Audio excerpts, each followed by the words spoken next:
മാത്യു കുഴൽനാടൻ മാധ്യമങ്ങളെ കാണുന്നു. അതായത് ഇന്ന് വരുന്ന വാർത്തകളനുസരിച്ച് ഈ രാജ്യത്തെമ്പാടും ഈ ക്രൈസ്തവർക്കെതിരെ, ഈ ക്രിസ്മസ് ആഘോഷങ്ങൾക്കെതിരെ സമാനതകളില്ലാത്ത ആക്രമണമാണ് ഇപ്പോൾ രാജ്യത്ത് നടന്നുകൊണ്ടിരിക്കുന്നത്. സ്വാതന്ത്ര്യാനന്തര ഇന്ത്യയിൽ ഇത്രയും ക്രിസ്ത്യാനികളെ വേട്ടയാടപ്പെട്ട, ക്രിസ്മസ് വേട്ടയാടപ്പെട്ട, ക്രിസ്മസ് ആഘോഷങ്ങളെ അലങ്കോലമാക്കിയ ഒരു കാലഘട്ടം ഉണ്ടെന്ന് എനിക്ക് തോന്നുന്നില്ല. അപ്പോൾ അതുകൊണ്ട് ആ വിഷയം കേരളം ഗൗരവത്തിൽ ചർച്ച ചെയ്യണമെന്നാണ് ഞാൻ ആഗ്രഹിക്കുന്നത്.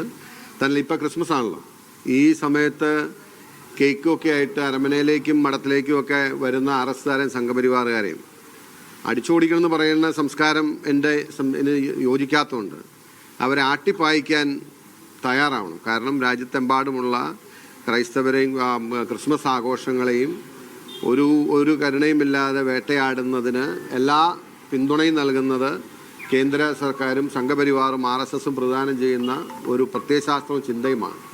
അതും മനസ്സിൽ വെച്ചിട്ടാണ് ഇവരൊക്കെ അരമന കയറി ഇറങ്ങുന്നത് എന്ന് തിരിച്ചറിയേണ്ടവർ തിരിച്ചറിയണം. ആ കാര്യമാണ് ഗൗരവത്തിൽ ചർച്ച ചെയ്യേണ്ടതെന്നാണ് എനിക്ക് തോന്നുന്നത്.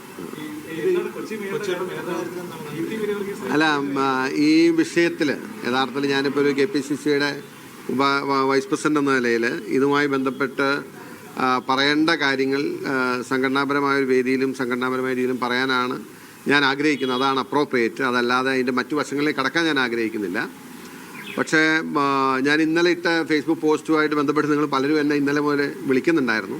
അപ്പോൾ അതുകൊണ്ട് അത് എക്സ്പ്ലെയിൻ ചെയ്യാൻ ഞാൻ ബാധ്യസ്ഥനാണ്.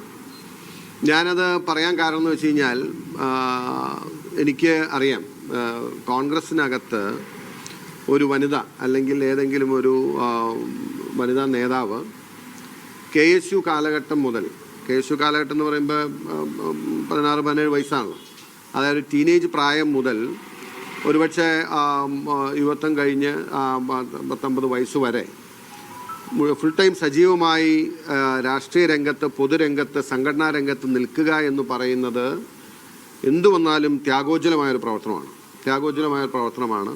അത് സാധാരണ ഞങ്ങൾ പോലെയല്ല. സ്ത്രീകൾ നിൽക്കുമ്പോൾ അവരൊക്കെ ഒത്തിരി പ്രയാസങ്ങളും ഒത്തിരി പ്രതിസന്ധികളും ഒത്തിരി വെല്ലുവിളികളും ഒത്തിരി ഒക്കെ സഹിച്ചാണ് അത് ആ കടമ്പ കടന്നു പോരും. ഇപ്പോൾ ദീപ്തി മേരി വർഗീസ് യഥാർത്ഥത്തിൽ യൂത്ത് കോൺഗ്രസ് ദേശീയ നിരയിൽ പ്രവർത്തിച്ച ആളാണ്. ഞാൻ യൂത്ത് കോൺഗ്രസിൻ്റെ ദേശീയ നേതൃത്വത്തിലേക്ക് എത്തുന്നതിന് മുമ്പ് അവിടെ ഉണ്ടായിരുന്ന ആളാണ് ദീപ്തി മേരി വർഗീസ്. അതുപോലെ ഞങ്ങൾക്ക് കുറച്ചധികം, ഒരുപക്ഷെ കോൺഗ്രസ് പ്രവർത്തകർക്ക് എല്ലാവർക്കും ഇഷ്ടം തോന്നുന്ന അല്ലെങ്കിൽ വൈകാരികമായ അടുപ്പമുള്ള വനിതാ നേതാക്കൾ ഈ പാർട്ടിക്കകത്തുണ്ട്. ഇപ്പോൾ ഷാനിമോൾ ഉസ്മാൻ, ബിന്ദു കൃഷ്ണ, ദീപ്തി മേരി വർഗീസ്, ഇവരൊക്കെ എന്ന് വെച്ചാൽ ഒരു ഫൈറ്റർ കാറ്റഗറി വരുന്നവരാണ്. അവരോടൊക്കെ ഗ്രൂപ്പുകൾക്ക് അതീതമായിട്ട് അല്ലെങ്കിൽ അതിനപ്പുറം കോൺഗ്രസ് പ്രവർത്തകർക്കൊരു വികാരമുണ്ട്. അപ്പോൾ സംഘടനാ രംഗത്ത് നിന്ന് പ്രവർത്തിക്കുന്ന ഒരു പ്രയാസവും ബുദ്ധിമുട്ടും അറിയാത്തവരല്ലല്ലോ നേതാക്കന്മാരാരും. അപ്പോൾ ഈ തവണ ഞാൻ സംസാരിക്കുന്നപ്പോൾ KPCയുടെ ഒരു നോംസിനകത്ത് നിന്ന് എനിക്ക് പറയാൻ കഴിയും. അപ്പോൾ അത് നിങ്ങളുടെ കയ്യിലുള്ള പബ്ലിക് ഡൊമൈനിലുള്ള കാര്യമാണ്. KPCC ഈ തവണ നോംസ് കൊടുത്തപ്പോൾ പാർട്ടിയുടെ സുപ്രധാനമായ സംഘടനാ പദവികൾ അലങ്കരിക്കുന്നവർക്ക് പ്രത്യേക പരിഗണന പാർട്ടി കൊടുക്കണമെന്ന് പറഞ്ഞതിൻ്റെ പിന്നിലുള്ള ചേതോവികാരം എന്ന് പറയുന്നത്, അത് യഥാർത്ഥത്തിൽ ഇതുപോലെ സംഘടനാ പ്രവർത്തനത്തിൽ കാലാകാലങ്ങളായി പാർട്ടിക്കൊപ്പം നിന്ന് ഈ പാർട്ടിയുടെ എല്ലാ പ്രയാസങ്ങളിലും പ്രതിസന്ധികളിലും സമരങ്ങളിലും അല്ലെങ്കിൽ ലാത്തിചാർജുകളിലും ഒക്കെ നിന്ന് വരുന്നവർക്ക് ഇതുപോലുള്ള പാർലമെൻ്ററി രംഗത്തേക്ക് വരുമ്പോൾ ഒരു പ്രത്യേക പരിഗണന കൊടുക്കണം എന്ന അർത്ഥത്തിലാണ് അത് എഴുതിയത്.